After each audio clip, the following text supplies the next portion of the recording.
এক গরিব মানুষ ছিল, নাম তার সালেহ। প্রতিদিন ভোরে উঠে নামাজ পড়ে কাজে যেত। একদিন কাজের পথে তার জুতো ছিঁড়ে গেল। রোদ জ্বলছে মাথায়, পায়ে ব্যথা, তবুও মুখে হাসি।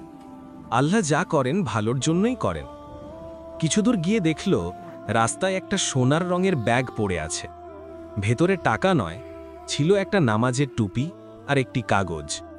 যে এই টুপি পরে নামাজ পড়বে, আল্লাহ তার রিজিক খুলে দেবেন। সালে টুপি পরে মসজিদে গেল।